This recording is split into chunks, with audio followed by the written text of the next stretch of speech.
Part 1. The beginning of my language journey. Hi, my name is Daniel, and I want to share my story about learning English at home. A few years ago, I didn't know much English. I could only say hello, thank you, and goodbye. But I had a dream. I wanted to speak English fluently. I didn't have money for expensive classes or a teacher, so I decided to teach myself. At first, it felt hard and confusing. Can I really do this, I thought. But I made a promise to myself. I wouldn't give up. I believed that if I worked hard every day, I could succeed. Part 2. My first step, setting goals. The first thing I did was set a clear goal. I wrote it in my notebook. I will speak English confidently in 1 year. This goal became my motivation. I also made a simple daily plan. For example, learn 5 new words. Watch 1 video in English. Practice speaking for 10 minutes. Small daily tasks helped me stay focused. Every time I completed one, I felt proud. Part 3. Learning through listening. Listening was my favorite way to learn.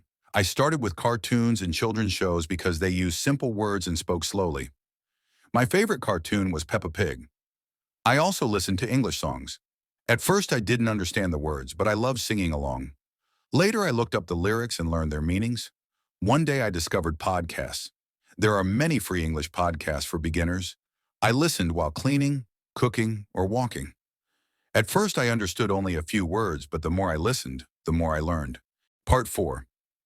Speaking at home. Speaking was the hardest part. I didn't have anyone to practice with, so I started talking to myself.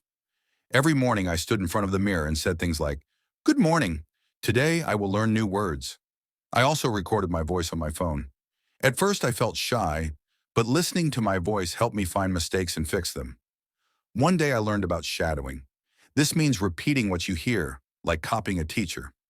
I played English videos, paused after each sentence, and repeated what the speaker said. It felt like having a conversation. Part 5. Reading and writing. Reading helped me learn faster. I started with short children's books. They were simple and fun. Later, I read English signs, menus, and even cereal boxes. Writing was also helpful. Every night, I wrote a small journal in English. For example, today I learned the word happy.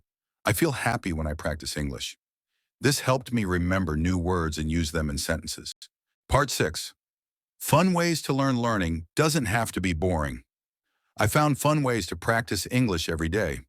I used language apps like Duolingo to learn new words. The games made learning exciting. I watched English movies with subtitles.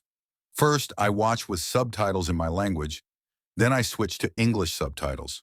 I changed my phone and computer settings to English.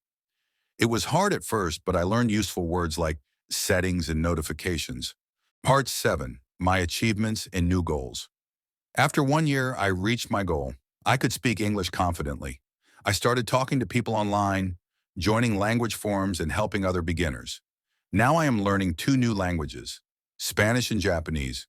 I use the same methods I use for English: listening, speaking, reading, and writing. Here's my advice for anyone learning a language. Practice every day. Even 10 minutes can make a difference.